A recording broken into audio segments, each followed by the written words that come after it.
Now at 9, a Pittsburgh church welcomes international students to the area with a dinner. The McDonald County Chamber of Commerce and the River Ranch Resort here in Knoll partner together to put on a job fair for Tyson workers.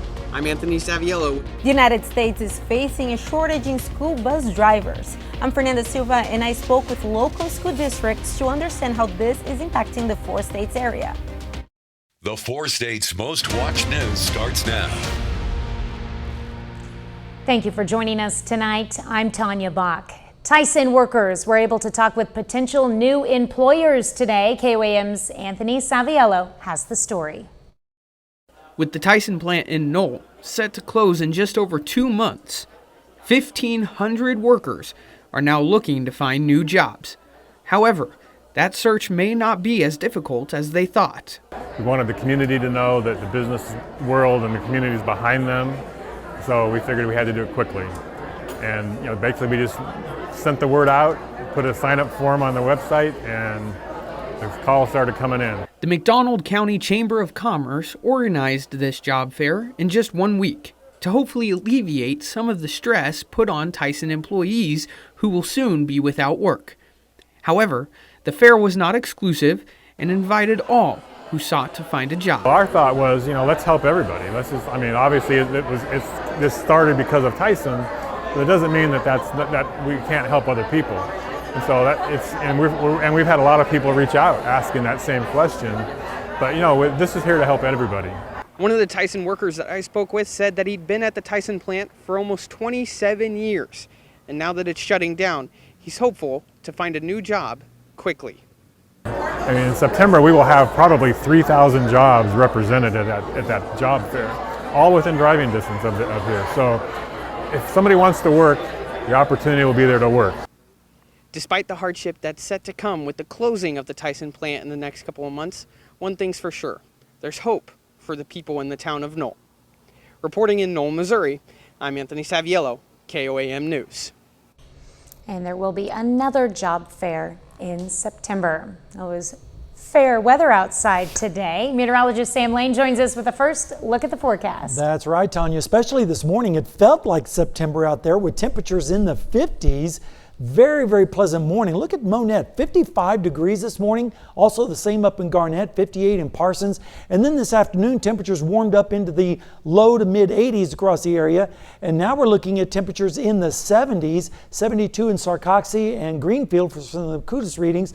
70 degrees also over there in Monette and in Cassville. And we're expecting a chilly night tonight as temperatures dropping through the 60s all the way down to about 63 degrees by tomorrow morning. And looking down the lane, let's call it a cool night again tonight. Warmer for your Thursday, and then unfortunately a hot weekend starts to build into the area, and also the drought is going to continue as well with a lack of rainfall. And of course I'll spell out all the details in the forecast in just a bit. All right, thanks Sam. The 4 states area, as is much of the country, dealing with a shortage of school bus drivers. As the school year approaches, local officials are concerned about unexpected but not unfamiliar situations. KOAM's Fernanda Silva has the story. Jared Richmond is the director of transportation at the Carl Junction School District. But next week, when the new semester starts, he will also take on another role. The first day, I will probably be driving a bus. Our mechanics can both drive, so we do our best to get as many routes as we can get out there. The reason for that?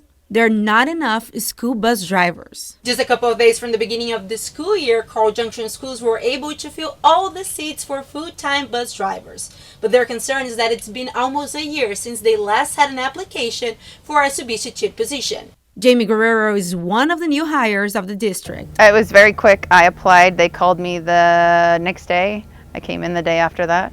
But this is not her first time in working in a school bus, which makes the process easier. Just because you hire somebody today doesn't mean they can start today, because obviously most people don't ever have a CDL before they apply with us, and that could be, it's a minimum of 2 weeks, if not 30 to 60 days to get your CDL license from start to finish. Pittsburgh schools also share the concern. They also have a hard time hiring for substitute positions. We have times where For example, maybe a bus driver's sick or has an appointment and they're able to drive. The solution for that is encouraging other schools professionals to get behind the wheels. Times where teachers are, for example, finished with their class day and they may be going to an activity anyway, or a coach, we can use those as a bus driver to and from that location if they're going. And it also gives them the opportunity to maybe have a little bit more spending money. Fernanda Silva, KOAM News.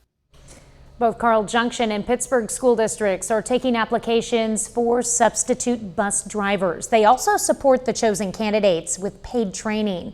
For more information, you can go to our website at koamnewsnow.com. College students are back on campus, and for international students at Pitt State, the welcome comes in the form of fried chicken. Students were brought to Trinity Baptist Church, where they were invited to mingle with other students and served a free meal. KOAM's Anthony Saviolo got the chance to talk with a few of the students and get a look into how they feel studying in the U.S. What's your name? My name's Agawin.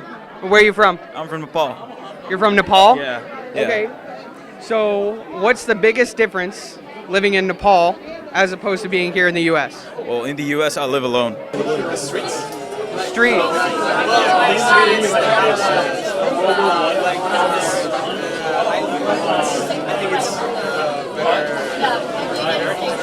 But in Taiwan, everything's small.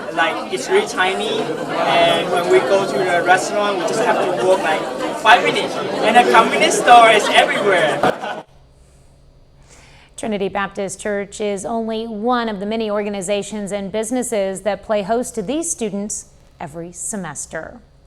Well, new and returning Webb City teachers and faculty return to the classroom today for some back-to-school training. Today, teachers and faculty were briefed on new safety strategies and school policies.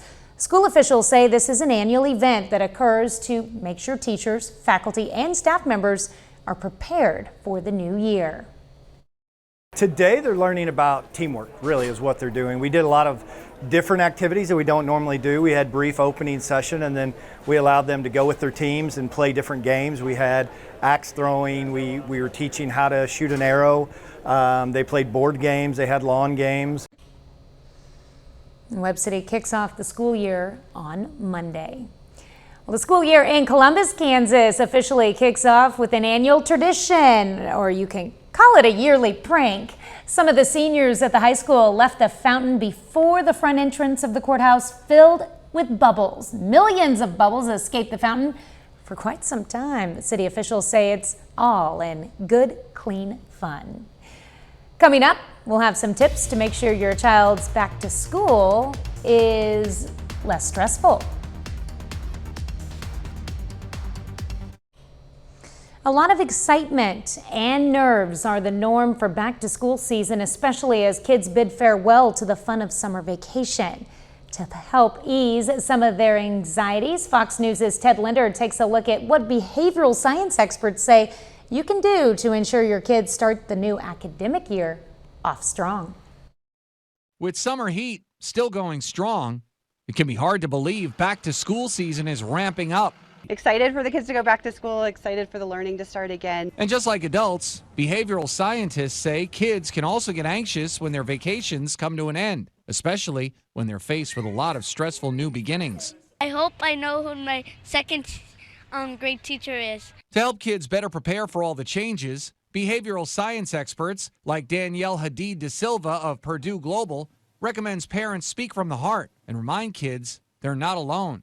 Normalizing those feelings for them would be really helpful, and use yourself as an example. You can say something like, Mom or Dad, we also feel that way when our vacations are coming to an end, and that's how life is, and we just have to get ready for the end and prepare for the new beginnings. Giving kids the chance to exercise more control when it comes to decision making can also alleviate some of their back-to-school nerves. Allowing them to choose maybe what color their notebooks will be, what color their pencils will be, maybe what outfit they're going to wear for the first day of school. Engaging them in that process of preparing really helps them. If you can, it's also not a bad idea to have the entire family rehearse getting ready for the first day of school a week before. What time are we waking up?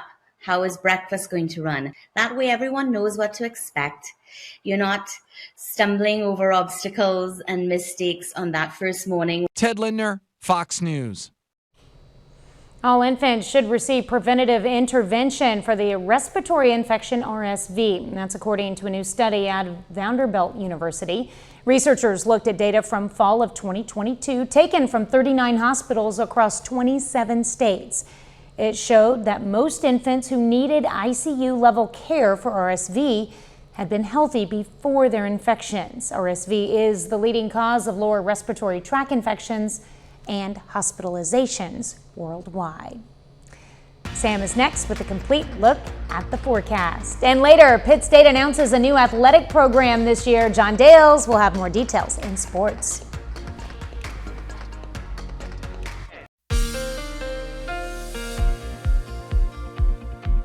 Well, it has been absolutely beautiful the last several days with temperatures below normal and nice cool nights and warm afternoons. Thank goodness we didn't have to deal with the 100 plus, but unfortunately, summer's going to be making a comeback. Right now this evening out at Seneca, Missouri at Indigo Sky Casino and Resort, a beautiful night shaping up across the area as well as across the entire four-state area. We were down to 58 degrees this morning, which of course was way below the normals, and 83 was our high this afternoon, 7 degrees below the normal high of 90. We're way behind on the rainfall still, about 8¼ inches. Unfortunately, there's no rain on the radar anywhere in the four-state region, and it's going to stay that way for several days. But at least we have some nice temperatures to deal with tonight. Right now we're looking at 70 in Monette, same thing in Cassville, 75 in Parsons, also in Yates Center. Warm spot, Sedan and Neodesha with 76 degrees. But still very pleasant out there because the dew points are low, generally in the 60s, although notice Nowata is now back up to 71. So the muggy air is not that far away, and it's going to start working its way back into our area. And so we're going to start to feel the muggies come back a little bit. But right now, the dew points are not that bad, and hopefully it's going to stay that way for a little bit longer. Right now in Joplin, we're sitting at 74 degrees, south wind at 6, feels like 74, and that's because the dew point's down there at 60, and the pressure is currently falling. Also, we're looking at low rain chances for at least the next 36 hours, but that's going to extend over the next several days because we have this huge ridge of high pressure that's going to be building back into our area as we go into the weekend, and as it does, temperatures are going to increase and also the dew points are going to be increasing as well. But as we go through the early part of next week, some tropical moisture start to move across the northern Gulf of Mexico may cause an increase in cloudiness and maybe a chance of a shower or two. But it looks like we're going to have to wait quite a while before we get the next chance of rain. Temperatures tonight are going to be pretty mild, generally in the 60s. There is going to be a front dropping down from the north, but it's just basically a wind shift line, not going to really be bringing any precipitation. Temperatures are still going to make it into the upper 80s to around 90 degrees. And then as we go into Friday morning, some cooler air behind that front, so we drop back down into the 50s and lower 60s, but then the warm front advances back into our area on Friday, and we get back closer to normal with temperatures in the upper 80s and lower 90s. And then Saturday morning, we're going to see mild temperatures generally in the 60s and 70s. And that mild weather is going to continue right through the weekend with temperatures getting close to 100 degrees by Sunday. And then maybe a little bit cooler as we go into the early part of next week with those increasing clouds and a better chance of showers and storms late on Thursday and Friday. But hey, 93 and 92 is kind of typical or normal for this time of year, so we can't complain. I'm digging it that we've got another day that's not quite in the 90s. Right? We'll take it. Yep. I'll take it. Maybe I can get some of that mowing done. There you go. Get to it. Thanks, Sam. Well, coming up, why travel experts say it's a good idea to book your holiday travel plans now. X, the platform formerly known as Twitter, has reportedly been slowing down access to rival sites. That's according to an analysis from the New York Times. The slow web response, known as throttling, initially affected rival social networks, including Facebook, Blue Sky, and Instagram. Also affected the newsletter site Substack and a handful of news outlets, including the New York Times. According to the Times, the delay to load links from X lasted about 4.5 seconds.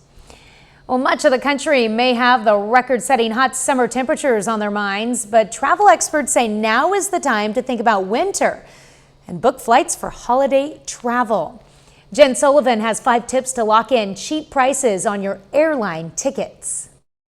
Summer is still in full swing, and the last thing on many people's minds are the winter holidays. But if you're planning to fly to your destination this 2023, travel experts say now is the best time to book flights. And the reason why is, think about it like you're buying a winter coat. When do those tend to go on sale? In the summertime. It's the same thing with those winter flights. Travel expert Scott Keyes has 5 tips to lock in the cheapest prices on your airline tickets. 1. Check if it's cheaper to book 2 one-way flights instead of just 1 round-trip flight, even if it means booking with 2 separate airlines. Searching for one-way flights and comparing the price against the round-trip flight is going to be in your best interest. You can sometimes save $100 or $200 just by doing that. 2. Use your points or miles.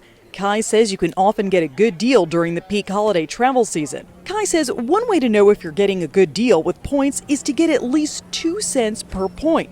3. Check fares for nearby airports. Sometimes you'll find cheaper fares than at your destination airport. 4. If you're looking to travel internationally, consider traveling over Thanksgiving. Kai says that's the hidden best week of the entire year for overseas travel because most Americans are traveling domestically to see family. And finally, consider traveling on the actual holiday themselves. Often see fares that are 30 or 40% cheaper than a few days before or a few days after. For Consumer Watch, I'm Jen Sullivan.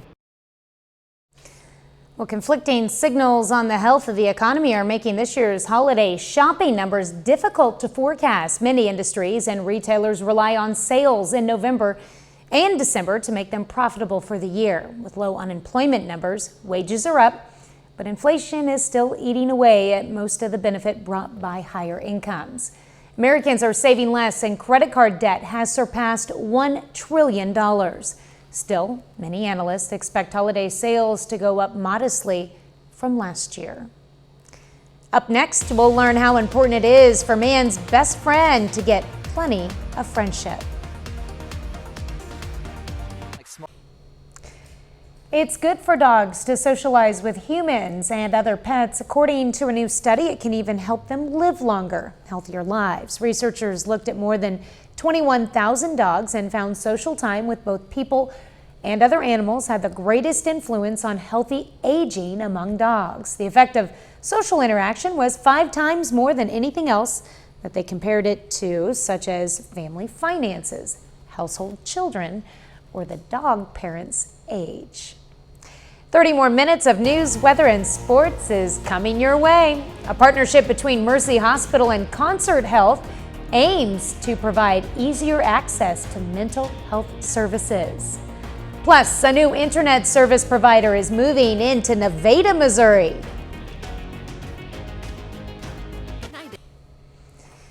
Mercy is partnering with Concert Health to provide more accessible behavioral health treatment. KOAM's Amber Jenkins talked with a nurse practitioner about how this partnership is impacting the community. To combat the lack of mental health access in the community, Mercy is collaborating with Concert Health to build a model for individuals to receive the care they need while giving primary care providers an avenue to expand services. Because patients, they've often waited months or years before they seek treatment because there's been a stigma, and when they finally seek treatment, they can't wait another several months or a year to seek treatment. They need some help now, and so we've started prescribing straight out of family medicine to help these patients. Allowing nurse practitioners and other advanced practice providers to prescribe behavioral health treatment cuts back on wait times and frees up appointments. Thanks to the collaborative care model, Mercy onboard times are shorter. And usually we get them onboarded within 24 to 48 hours, which is unheard of in the behavioral health field.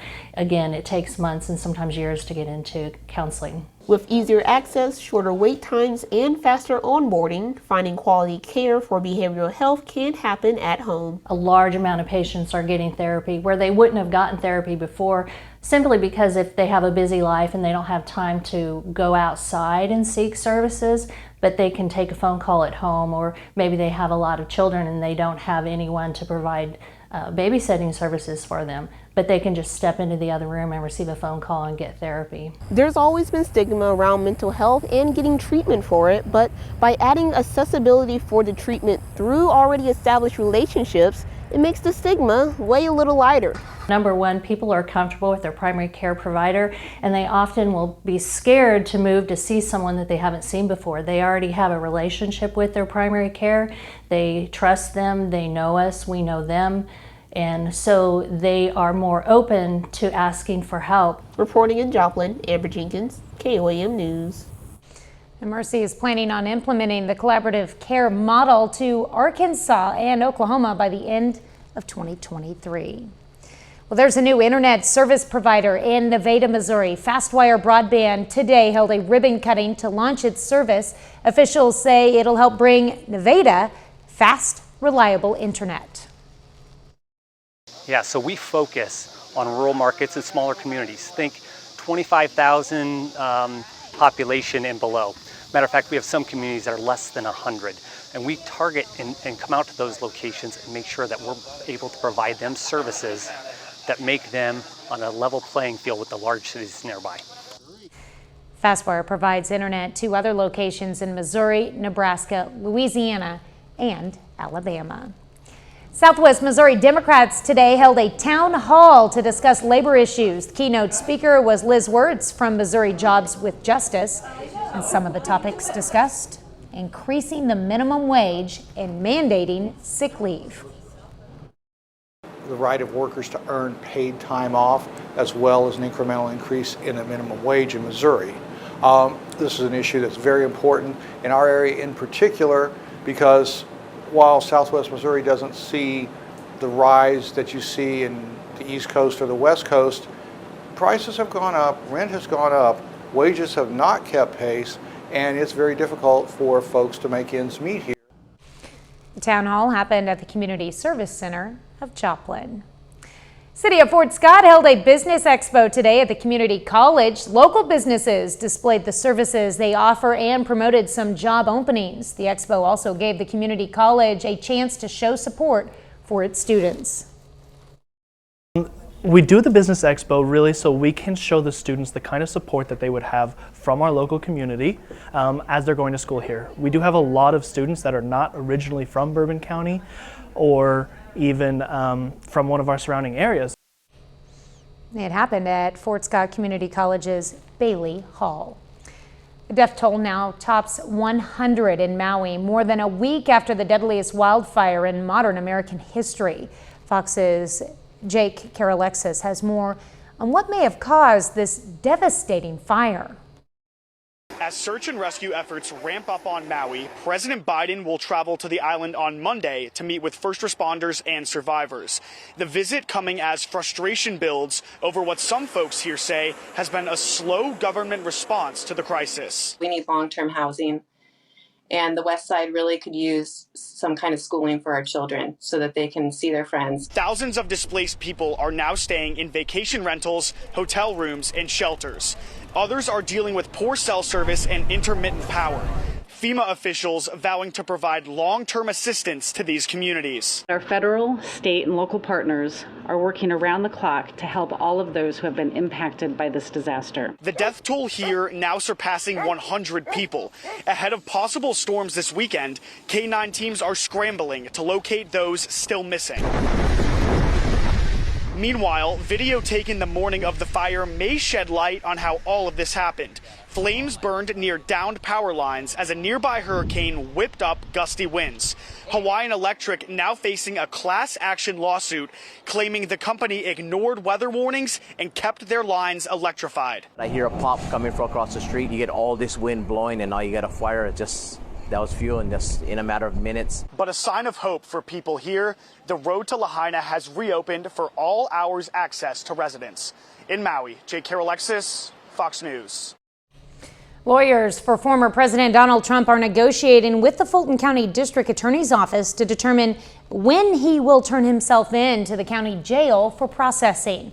Fulton County District Attorney is proposing Trump be arraigned the week of September 5th with a trial to begin in early March. The former president posted on social media that he plans to release a report next week showing there was election fraud in Georgia in 2020. A bit later, water restrictions easing. There's still a drought out west, but this year the feds say there's more water to go around. I'm Mike Emanuel in Washington. I've got the details coming up.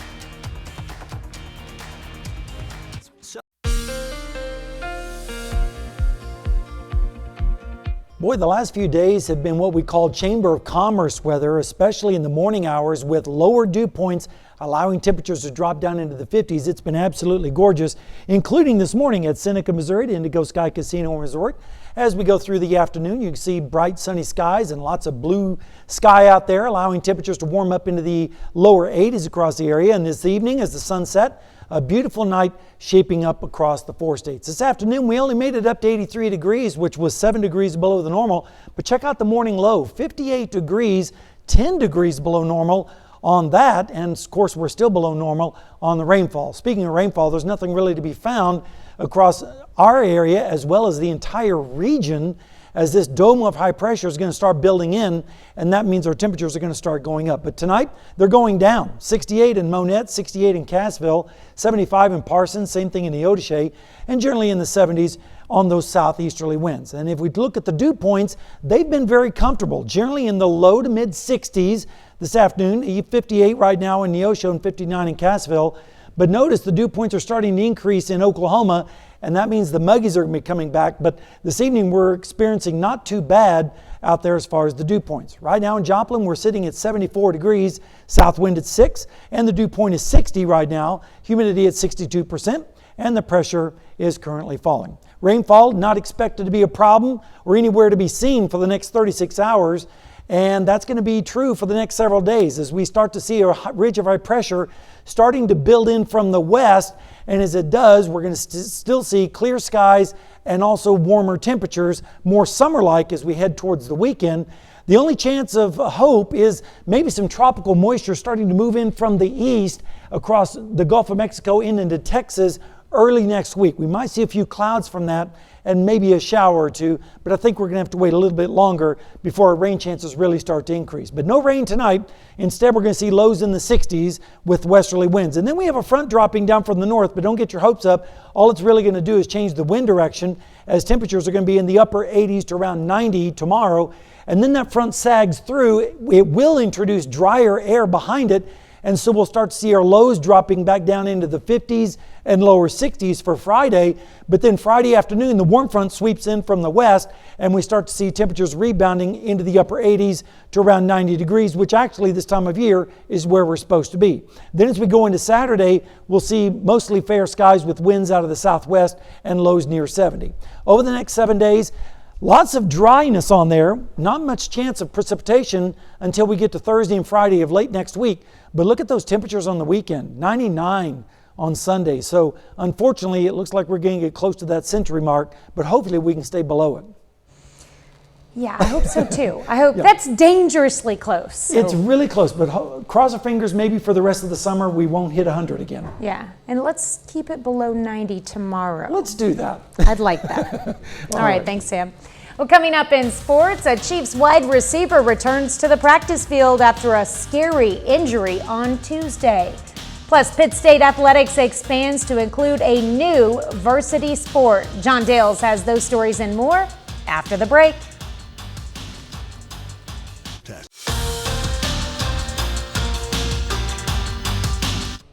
Today will go down as an historic day for Pittsburgh State University. They announced for the first time in 32 years their athletic program is expanding to include a new varsity team. Officially, we'd like to announce that as part of our sports program at Pittsburgh State, part of Guerrilla Athletics, that we will field a competitive women's soccer team in the fall of 2024, which is a long... Those are the words that start it all. A women's soccer program is coming to Pittsburgh State. And that is something that those around the university have been asking for. Last year I met with about 700 students, and these were in focus group conversations, and the students almost in every session brought up, could we have soccer? Like, when can we start soccer at Pitt State? One of the points of emphasis mentioned by Athletic Director Jim Johnson is fielding a team that lives up to Pitt State's standard, competing for championships right away. The president and the athletic director talk about, we're going to be competitive from day one. That's music to the heart for a commissioner. As you know, we have a really strong conference in women's soccer, so the competition will be tough. But I loved what I heard this morning about from day one trying to be competitive in the conference, in the region, and competing for national titles. Well, for now, Pitt State Athletics says they're focused on making a coaching search this winter and building a stadium where the land is currently set up for intramural soccer, located to the east of the baseball field at the Gene Bicknell Sports Complex. But we turn our direction now to high school sports and softball, which is another season quickly approaching in Missouri. This afternoon, that brings us to Webb City High School, where the Cardinals are coming off a trip to the district semifinals last year. Webb City brings back 4 seniors this season after not having any seniors on last year's team. They went 17-19 a year ago. Now Webb City opens their season against Quapaw and McDonald County. Cardinals have another young group in 2023, but according to those inside the program, the future looks bright. Practices started off really well, and the girls are working really hard. Everyone's, competing for spots, and we've got a lot of depth, so that's good. We got a lot of pitching, so we've been doing a lot of live hitting and really working on our offense. I think we have a really bright future, and I think that we can go really far this season as long as we're working together. And I see a district championship in our future as long as all the pieces are clicking. Just been working on different positions. Everybody has been moving around because nobody has a set position yet, so it's just been kind of competitive. But we're all coming together as a team, and I can see that early on. And finally, in pro sports, some good news for Chiefs fans. Wide receiver Justin Ross comes back to practice this afternoon, looked to be a full participant. Was carted off the field yesterday with a leg injury, according to head coach Andy Reid. Second-year wideout from Clemson missed all of last year with a foot injury. Bringing things back to Pitt State, though, really is an exciting day for Gorillas fans in the area to have a new team coming to the area. Well, I mean, soccer just nationwide has been growing so fast, so I'm excited for the school too. This is a big deal. Yeah, and it comes obviously the summer as the Women's World Cup is going on too, so definitely a sport that's picking up steam. All right, thanks, John. We'll be back with more news after this. As the drought continues and the Southwest bakes under a record heat wave, folks are getting tired of restrictions on water use. But those could be eased sooner rather than later, thanks to a new announcement from the feds. Fox News correspondent Mike Emanuel has more from Washington. It's always good to hear that the health of the Colorado River has improved. The Interior Department delivering good news to resource management officials out west. They'll be getting more water next year. The Federal Bureau of Reclamation announcing Tuesday they'll be easing cuts from the Colorado River thanks to a wet winter that's refilling reservoirs and bringing lakes back up to normal levels. At least 80% of the water windfall comes from Lake Powell, a major reservoir in Utah. It's quite remarkable how beneficial this year has been with the rainfall and also the snowpack in the mountains. Overall, water allotments for Arizona, Nevada, and New Mexico will be significantly higher than last year, which should give those states some breathing room heading into the fall. That means farmers can plant more crops, and residents will have fewer restrictions on everyday activities like showering and watering the lawn. But a big question remains unanswered. Exactly how much water is left in the Colorado River, and how long can the Southwest rely on it? The feds are trying to find out as they negotiate longer-term agreements with state and tribal governments. Long term, this doesn't mean that we're out of a drought, and this doesn't mean that we need to relax or that we need to stop making every effort in Arizona to use our water as wisely as possible. Earlier this week, the White House announced $50 million in grants to improve water infrastructure in the Colorado River area. In Washington, Mike Emanuel, Fox News. Well, coming up, a fact of life that every parent knows. If you don't have a daycare option, You bring the kids along, even to jury duty. Disorder in the court. In Utah, recently a courtroom doubled as a nursery. Sort of. A juror who couldn't find anyone to watch her kids had to bring her infant triplets and 4-year-old to court. Hilarity ensued, and much of it was caught on video. Jeannie Moose reports. Triplets are 3 handfuls when you only have... Hey, careful! 2 hands. So when Utah mom Tori Scow says she was not excused from jury duty, even though she had triplet babies and a toddler and no babysitter. I just knew it was going to be a crap show. So that's why I was like, I'm going to film some of this. And you thought you whined about having jury duty? What's a mom to do? I fed them more snacks than they've ever had in their entire life to keep them quiet. A technique practiced during our interview. Whose hand is that feeding the kids? My husband. It only partially works. At times, Mom says the triplets drowned out the judge's questions to potential jurors, but the worst was when they got sick of being in the wagon. That's when they started screaming and they pooped. Justice may be blind, but she can still smell. Eventually, Mom performed consecutive diaper changes out in the parking lot. Someone suggested the kids should also have their boxes ticked for their first jury duty summons. A nice officer did supply them with toys. Finally, after 2.5 hours, they were dismissed. Was this the most embarrassing thing you've done as a mother of triplets? Yes. I mean, obviously with triplets, we have a lot of embarrassing moments. This was a lot of law, but not much order.